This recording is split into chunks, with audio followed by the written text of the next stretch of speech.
amazing. That was eventful for all the guys or ladies that are here. Thank you very much, I Coach, for a walk through our house. know. And thank you for joining me though. Now, before, just to sort of introduce you to my tribe, because I don't know if they all know Hmm. exactly who you are, but our paths have actually crossed a couple of times inadvertently. The Hmm. first time was when you did this awesome live about a newspaper article I wrote this down, by the UK's Daily Mail by journalist Lawrence Booth, where he had a Hmm. massive caption saying Captain Crybaby about an Australian cricket scandal that was going on. That's what first captured my attention, because I was like, yes, someone's speaking out about, men and being able to express themselves. So that was just amazing. So I put my hands up to you again. I actually was looking for the live, but I couldn't find it. Is it still on around or? I, I think it's been taken down Oh, because I really? couldn't find it either. I've had some people ask about it because Yeah. it went pretty viral. It was like a Yeah. couple of 20,000 views or something. Yeah. And yeah, I haven't been able to find it. Maybe because I came at him pretty hard. I'm not sure. Yeah. Damn. We should have Mm. saved that one, but that's okay. And then the second time we crossed paths, you actually did a promo for a men's event using the C word, which ruffled my feathers and ruffled a few other people's feathers as well. And we had a pretty Hmm. cool private conversation around it, which was really awesome. And I Yeah. think this is why I love you, because you definitely like to disrupt, the world of communication, and also bringing to the attention about men's mental health and well-being and emotional well-being and what it means to be a man. And I think, as a woman who also works with masculine and feminine energy, would love to work with more men, but I've always found that, very difficult to kind of get into those circles. I really want to support you guys so much with your work. So yeah, thank you for your time today and chatting with me. Thank you for having me. Thank you Yeah. very much. It's been awesome to actually now jump on a live together after our interactions. It's been beautiful, really beautiful. Yeah, yeah. So now, just to set the tone for this conversation, it is off the cuff for me, because my work is generally in chakra philosophy and helping business people with their businesses and life. But a part Hmm. of that is learning about our masculine and feminine energy. And, once a month I have my period and I'm learning to work with it a lot more. And I really, it helps me to tap into my intuition, my creativity. Like, so much happens when I really listen to it. And of course, every Mm. month I go, what the hell do men do? Like, how do they tap into this stuff? And I'm like, wow, it's kind of sad that don't have it, because I'm like, this is really special when we actually work with it rather than hating kind of what's going on. So I wanted to have a chat with you today about that. Yeah, it's I can't wait to have a jam. I've since our conversation, I've actually put out to a few of my men's groups. As men, if we could have the opportunity, would you actually go through pregnancy and actually, Yeah, as a man, have a baby inside of us? yeah, And it was like maybe 70% said no. yeah, right. And Why? it's And like, did they yeah, say that why?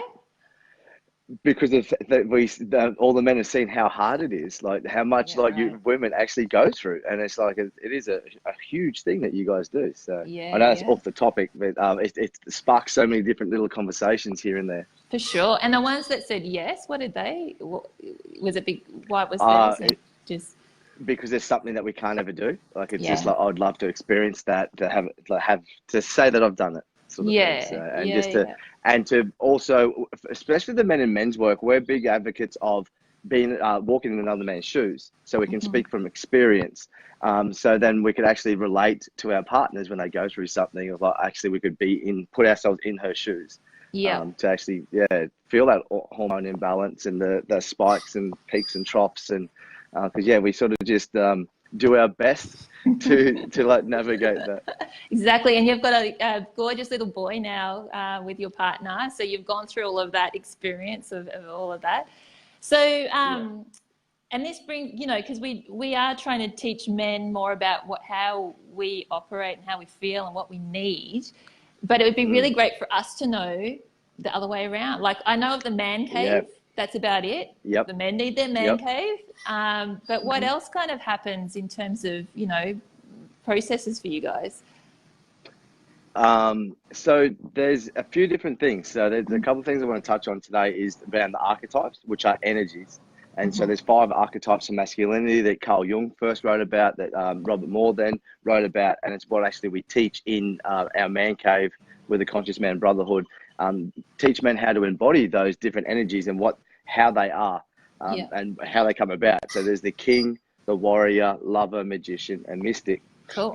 Lover, jester. So yeah, the mystic and jester. Yeah.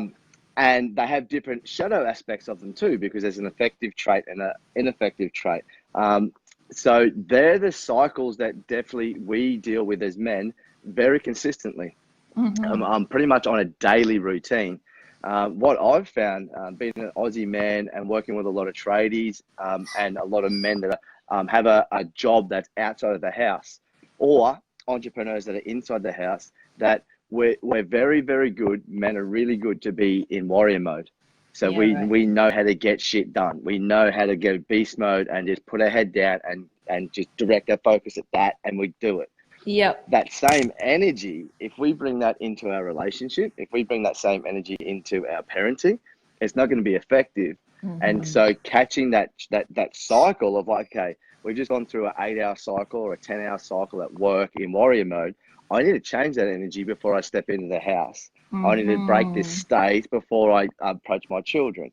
Otherwise, we're going to be thinking about work or thinking about what we could be doing, should be doing, and not actually being present in that moment. Yeah. And then that cycle, if that just continually happens, then the jester is completely forgotten about. So what's the jester? Tell us more about the jester. The jester. So the jester is the playful energy, the little boy or the little girl in all of us that just wants to have fun and play and see the beauty and the humor in all of it. Yeah. And that is playful, because when we get too serious as men, we get way too serious, and we're just in this like warrior mode that we forget about having fun. We forget that life is play. Yeah, right. Yeah. So what do you suggest for men, like, to, because I'm thinking they've been at work for 10 hours, they're on the drive on their way home, maybe half an hour or something. Is there something, do they do something in the car to prepare themselves or like, Yeah, there's a heap of little hacks that I use. So changing out of our uniform. So whether it's like high visi gear, whether it's a suit, whether it's a shirt and tie, a chef's uniform, whatever it is, actually physically removing that uniform like a mask, like taking that armor off, and then just getting something nice and comfortable, something that you feel relaxed in, and just because if you're going to get back home, you want that lover energy to come back in. And majority of men, I say 9, 10 men, are waking up when the alarm goes off and then heading straight to work. So they're not actually doing something for themselves in the morning.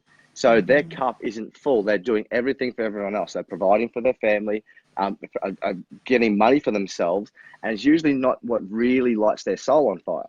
So in the afternoon, get out of the clothes and then do something for yourself. Just take 10 minutes, and for whatever it is that you love to do.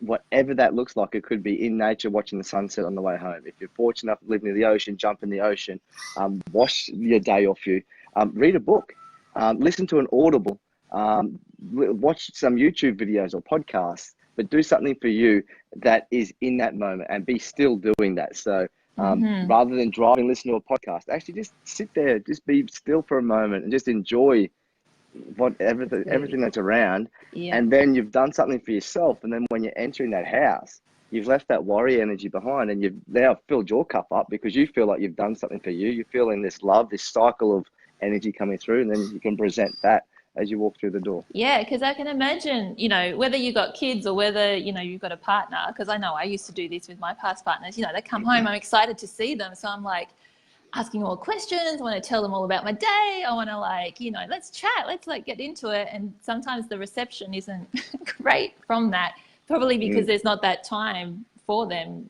between, right? Yeah. Do you want to know a little secret? Do you want to know, ladies, because there's a lot of ladies, the little secret, like every man, we want to be acknowledged.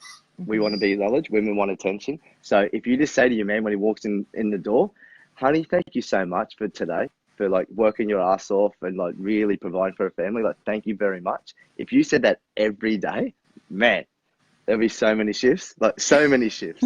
Just that one sentence. Because you felt acknowledged. Because a lot of us, we don't get acknowledged for the manual labor that a lot of men do. Yeah, yeah, absolutely. And it works It's both the same ways, as, wouldn't it, as well? So yeah, right. yeah, I Yeah. was about to say, like, it's the same thing with pregnancy, because we haven't been in your shoes, so we can't, when we don't actually give you the nourishment that you really require. That's why there's like women's circles, and having some women to surround you for that pregnancy is really important. And that's why men's circles are really important. So like men, acknowledging men, or iron sharpens iron. So being Yeah. surrounded by some men that will pat you on the back and lift you up. And like, hey, good on you, man, for doing that week's work for the family. Like, good on you for doing that. Yeah. And there is tribes of men out there that have this kind of camaraderie throughout them. Yeah, awesome. So, like I don't have kids and I haven't been pregnant, but obviously I still have my period, and so I still go through different emotions throughout the month. And like, you know, I think I'm learning a lot for myself what that is. How do men navigate that alongside it? And is there something similar that happens to men? You know, like when women hang out together, our periods start syncing up. Like my Pimbatu was here the other day and we're like, did you get your period? I got mine. I felt this, blah, blah, blah. Like, is there something that kind of happens? It's really interesting this, because I also learned the female, like the body, that when you produce breast milk, it's scientifically can never ever be replicated. And so every single time the mother intuitively knows telepathically what the child needs. And so like you ladies do that with the periods, and if you live together, you'll sync up. Yeah. For men, there is that energy, and it's interesting to see it's like the alpha that, like, have you seen studies and videos of when there's a pack of men and then there'll be like a leader rise up? So there'll be that happens a lot in men's, when a group of men come together, there'll be a leader sort of like prop himself up and be the leader of that group, which is like the alpha sort of pack leader. I know that happens a lot. And depending on the circles, like the groups or the communities that I'm involved in, I'm very fortunate that we talk a lot openly about what's up for us. And so I know women, you're very amazing at this. You've been doing this for centuries. And men, we haven't. They were starting to shift. And so, yeah, when we get together to be able to talk about like what's up, talk about our relationships, and talk about the feminine in a loving manner and a curious manner. And I'm like, hey, have you ever experienced this? Do you have any advice how I could deal with that? But yeah, the other sort of cycles that I've noticed is the Native Americans use this analogy of the 4 seasons. And so men and women go through this as well, of like when it's summer, it's like, it's fire, where it's like going. But there's sometimes that we need to retreat. We need to hibernate, like full winter, and like have a death and just go back within and work some stuff out. And then like there's times that we plant seeds, and even this is like sending out emails and like following leads, and like that kind of stuff is the autumn. And then reaping that benefit in the spring.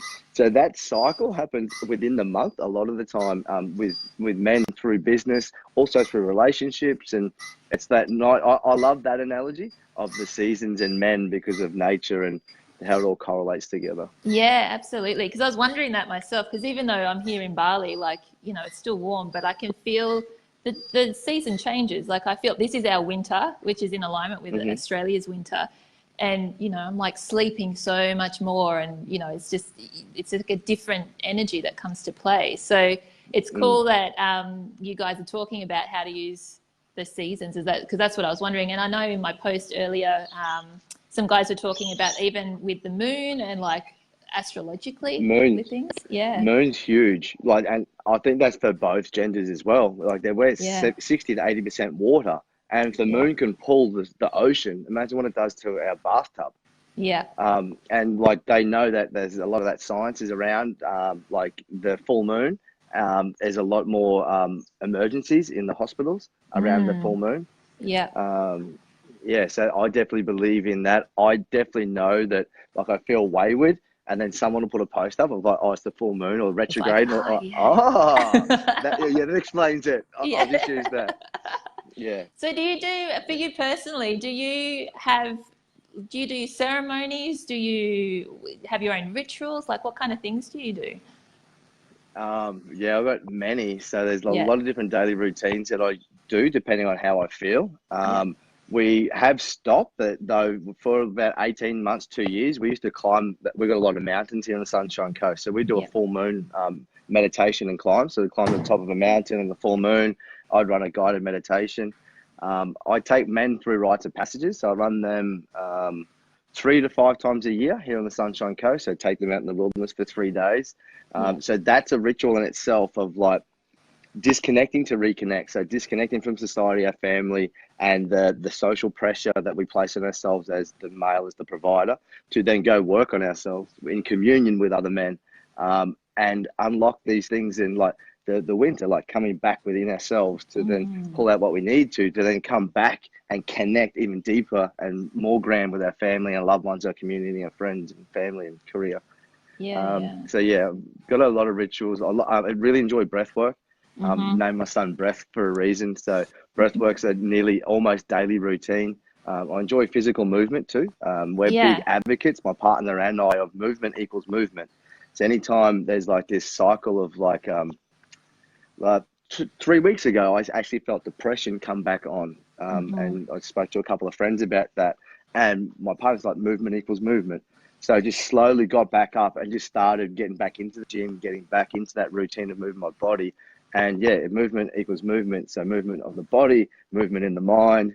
I really enjoy that. Water's a huge Yes. factor. I drink a lot of Yeah. water. It's a daily routine. Other rituals. They're the main ones I do like religiously, like daily. Yeah. That there's another ritual is that I'm in several meetup men's circles, and so I actually have men that I talk to every day, Yeah. every single day. So Yeah. the Conscious Men Brotherhood, there's 12 of us, the founding fathers. We actually talk on Moxtra every day. Once a week, we have a Zoom call together. And today we had one, and the whole hour, we didn't talk any business. It was all personal. It was all Yeah. personal. Hey, what's up for us at the moment? Business, relationship, whatever it was. Each man sort of had these turn, and we just held space for each other. So like that is my ritual now. I didn't have that 3 years ago to that Yeah. degree. Yeah. Didn't have men that could actually hold space for me, call me forward to like, hey man, are you open for some feedback right now? So I actually had one of the men actually come stay with us for 4 days. Yeah. He's like, hey man, can I give you some advice or like what I saw in your relationship? I'm like, sure man. And it was like really blunt and honest. Though we highly encourage it. The 12 of us highly encourage that growth within us, for each other to be able to hold each other accountable and call each other forward. Well, that's how And we I feel learn, right? Yeah. yeah, and I feel that's really important to be able to have those kind of relationships in life. Because has there been a time in your life where you didn't have men to talk about how you were really feeling? I've always had mates in my life, though the capacity of the container that they could hold. So I've been very fortunate that my mum taught me how to just really open up and just get everything out. Yeah. Though that was also a detriment as well, because I would start dumping all of that onto my partner. Yeah. And Right. so sometimes I needed to talk to men about my stuff and then take the result to the partner, not all of the stuff as a burden. But it's only been the past few years that I've actually had brothers in my life that are on the same wavelength, that can sit down and communicate, and we can reach out to each other whenever we want about anything and everything. There was some mates that meant well, that I grew up with. They did mean really well, though there just wasn't at the level of comfort that I'd need, or the advice that they would offer me wouldn't be the most effective if I got that advice right now. Yeah. I mean, I even went through the same thing as well. I think as we grow more conscious and we're learning more about ourselves, it's like everything kind of needs to shift, and some float away and others join us and new people come in as well. Like, I think that's just part of the whole evolutionary process, right? So I've heard of an analogy. Yeah. And I've heard an analogy with that. So like if there's a tablecloth and we're the center of the tablecloth or the table, and we start to rise in our awareness or consciousness, we start to rise and the tablecloth starts to rise, and the people closest to us rise with us, but the people on the extremity of the table will actually fall off. and then that's okay as we keep rising. I love, love that. Yeah. There was also one other, a thing I heard the other day, and it was to do with the cycle. And I think it's really interesting. And I'd love to hear what, because you talked about the controversial. I'm going to push it here a little bit. Sure. I love this. So there's a saying that everyone knows about men go through a midlife crisis, right? So the midlife crisis. And is it really a crisis, or is it a midlife awakening? So the theory that I've heard, right? Yeah. The theory I've heard is that there's so many men, and so my father's generation and a lot of us in this generation now are breaking through these cycles, have been people pleasers, have done everything for the feminine or our partners and our children and forgot about ourselves. And it just keeps all these little frustrations just keep building and building and building over years and years and decades until one day these men go, you know what? Fuck this. I'm going to go jump out of a fucking plane. Yeah. I want to buy a Harley. Fuck it. And no one's going to stop me.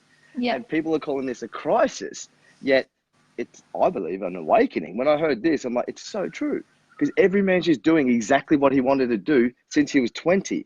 And he's hung on to that maybe 20 or 30 years. So there's a cycle that, for the men that are watching, like, you don't have to be 50 to have a midlife awakening. You can have that awakening now and don't have to go through all of that frustration to do exactly what you want. And I definitely am one man that knows from experience around doing everything for everyone else and how rewarding it has been to start being selfish and putting myself first, and letting go of old identities of like who I thought I was and why I was doing certain things. So definitely know it's really, really, it's so rewarding, so free. Well, I can back you up on that because I teach chakra philosophy, right? So I teach about chakra energies and how it relates to our life and our emotions and our body. And each chakra in the chakra system, there's a time in our life where it's activated. So how old are we talking? Like 40 is the usual midlife crisis age? To be general? General, maybe 45, Yeah. So that's when we get up to our throat chakra and our brow chakra. And this is about, and I connect brow chakra to leadership. It's like actually listening to what's right for you, like what's really going on. Funnily enough, underneath that's the throat chakra. So being able to speak your truth, like, and all of the other, particularly the first three chakras, the base chakra, sacral chakra, solar plexus, like they're so earthy, and they're the ones where we're being people pleasers. We're doing what we think we should be doing, what society says, what our relationships, our idea of what relationships should look like. So being able to discover about that in those chakra energies, what's been going on, shift it, then to really open up the throat chakra and then really tap into your intuition. Like, I agree. It's awakening. It's not a midlife crisis. It's like this is not what I signed up for, There's something more to it.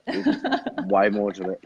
With the cycles as well, it's something that I follow, but I haven't studied. And so like I'll research it, though I don't know too much about it. And I believe you may, around like the 9-year cycle. And so every 9 years there's a new cycle or transition that we go through. And when I look into my astrology and my age and like the numerology of like when something happens and like when I turn 27 and then looked at the life events and something huge, like I had a spiritual awakening then. Yeah. And then I go like all of these years and then looking into like what year one is, like the start to plant the seeds or like learning the lessons that from those last 9 years. When I look deeper into that, there's so much like evidence within my life that is on point. Do you know any more about that, or are you able to highlight? Yeah, I think there's different types of cycles. So there's definitely that 9-year cycle, and what you're talking about is Saturn return. I think around the 28. There's definitely, I know for me that was a big wake up time for me as well. I work more in 7-year cycles because every 7 years is when that next chakra energy is activated. So that's kind of what I've been honing in on. But I think the fact that you're curious and looking into this, I love it that a man is going, and then I looked at this and then I could see what was going on, and it's like let's tune in. Like, you know, it doesn't mean live your life by it. Doesn't mean you have to become a hippie or anything, but it's like educate yourself about these different cycles and, you know, different ways of learning more about ourselves, because the more we align to what's actually right for us, that's where the goodness is, you know, instead of trying to formulate our life to what is supposed to be happening, you know. Yeah. I studied Buddhism for 3 years. Around that time, and I was just like, I'm going to study Buddhism, because I started meditating and just go down that path. And what I really loved about that religion, and for the record, I'm not religious. I don't believe in one particular religion. So what I really loved was that it was all of self-inquiry. It's like, okay, here's stuff that they call Dharma, which is like knowledge, but you try it on, you see what it's like, and then see if it's for you. Like it was not forced. It wasn't just like, this is the way. It's like, here's something, have a look at it, and if you resonate with it from experience, then take it on board. And so that philosophy, that is exactly around astrology, all these different modalities and different aspects of being, and like, okay, cool, this worked for somebody else, I'll have a look at it and see if it works for me, because some do, some don't. Yeah, that's it. And even even things like feng shui, like there's so much, and this is what I love. I love ancient wisdom, bringing it to the modern day world, right? And I remember my brother, right? He lived in Sydney, close to you actually. No, not you're up in Queensland, aren't you? Yeah. Anyway, sorry. And he had his little bachelor pad, and I went to visit him for a while, and I was like, Ray, we got to sort this out, like, you know. And we, you know, because energetics is in everything, and we tied it up. And now he's like got a beautiful partner. He's got his own kids now. Like, you know, there's so much we can learn from just the energy of our environment, you know, astrologically, our chakra system. There's so much to it, and to delve into it, I think, is really, really important. So do you guys talk about this stuff in your men's groups? I'm curious, because there's men's groups that happen here in Ubud, and I'm always like, what the hell do they talk about in these men's groups? Like, you know? There's no holds barred. It's, and it depends on who's the man leading the circle. It always comes back to that. And for the circles that I host and the men that with the CMB, there's no holds barred. We talk about everything, everything. Like a couple of like taboo topics that men probably wouldn't talk about, like masturbation, porn, money, religion. These things that we got told not to talk around at a dinner table. Like, men, like, it's, most men all want to talk about it. And you open up a discussion around masturbation, and there's like all these men that have never spoken about it, yet the conversation will go for 3 hours, because there's been so much stuff that we want to talk about or get out. And it's okay. Like, it's, it's the, I remember the judgment I had on men's circles before I actually joined one was that they were all hippies, they all had long hair, it looked like Jesus, and they all held hands and sung Kumbaya. And the paradigm of what it is now is there's big, burly, tattooed dudes, skinny, white men, black men, yellow men, caramel men, like every single man is just wants, like, we all yearn to be part of a community. And to be able to be...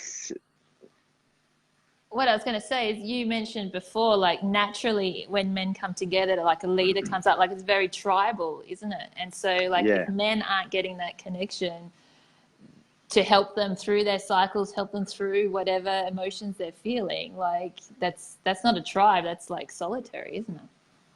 Yeah, and that was in tribal days. That was the worst punishment. That was the number one punishment, was banishment. That was more frowned upon than death.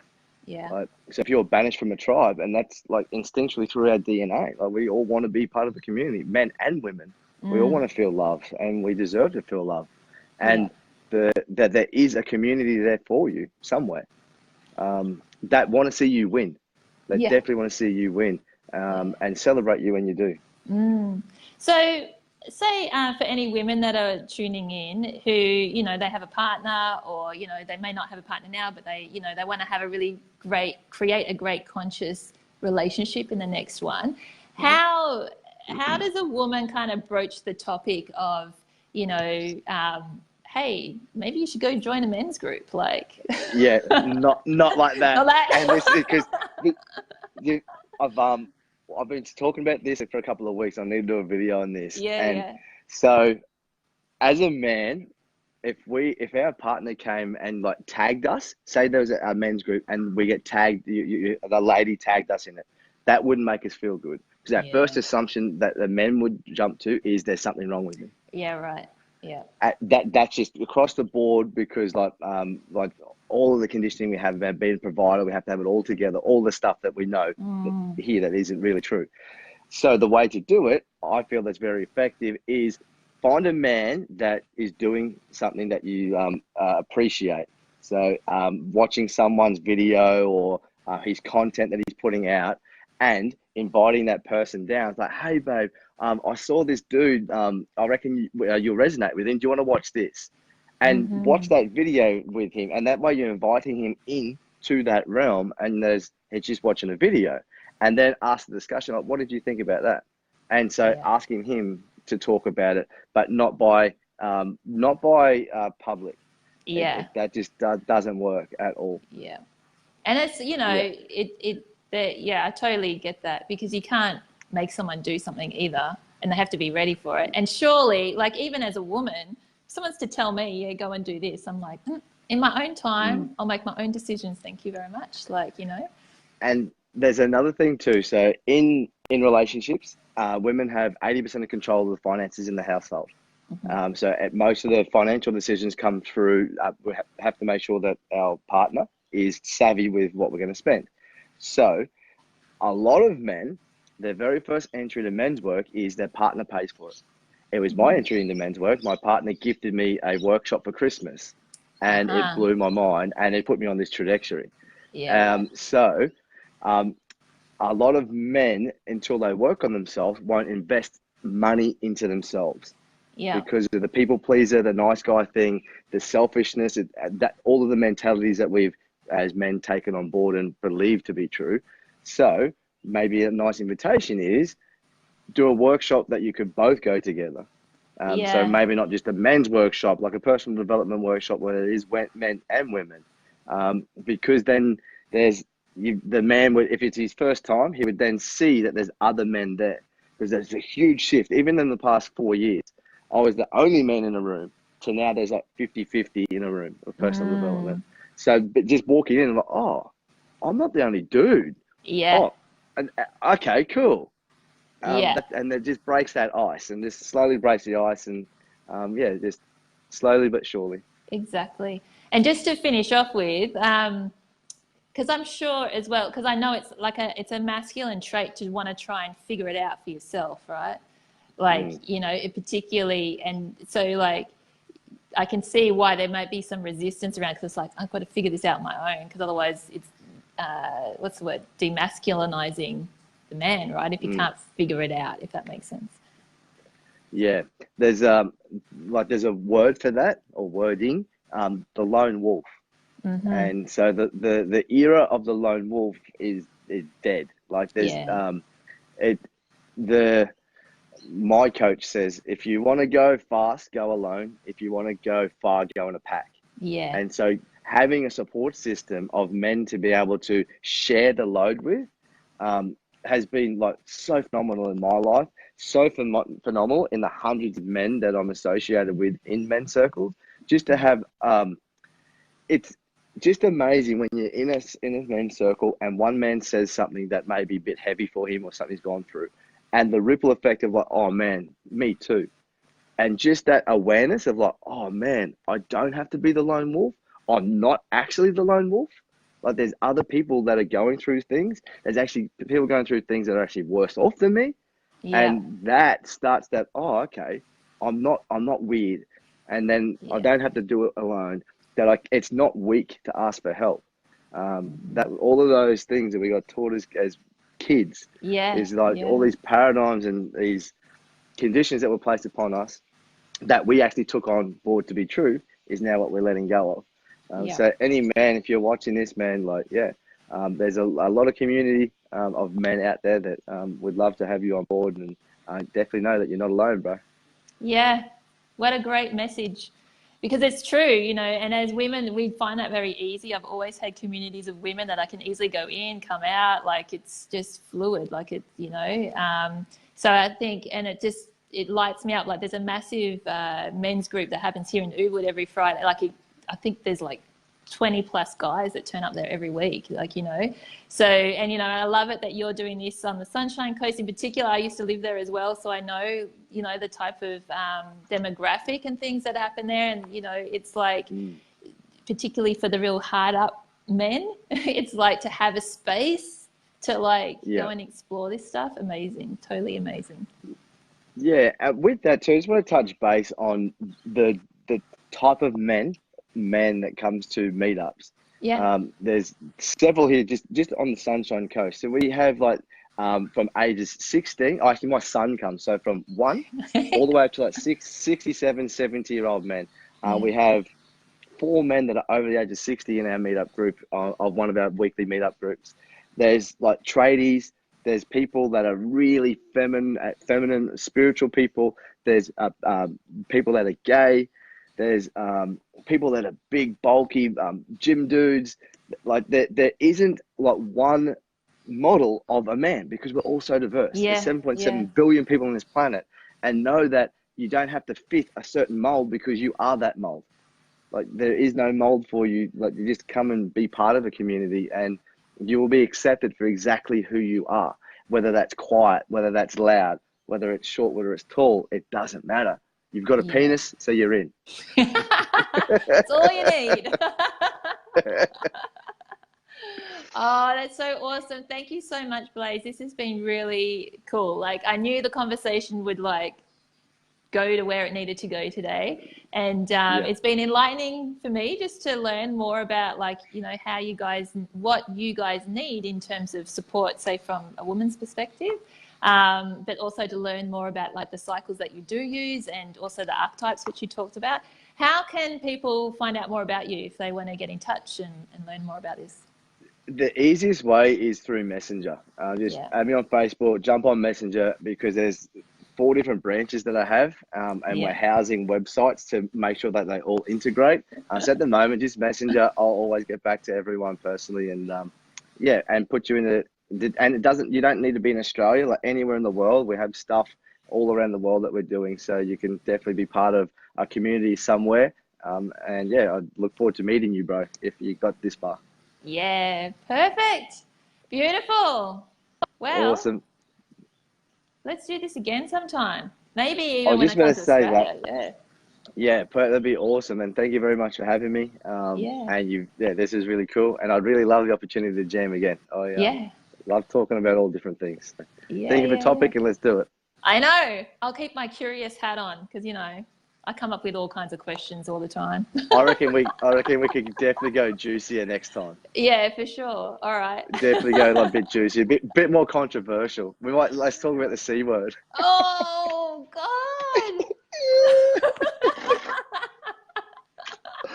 Don't make me do that. Yeah, okay, we can. I know, because these things have to be talked about, right? So we do. Yeah, put it on the table, so to speak. Perfect. Maybe. Perfect. All right. Awesome. Take care. All right. See ya.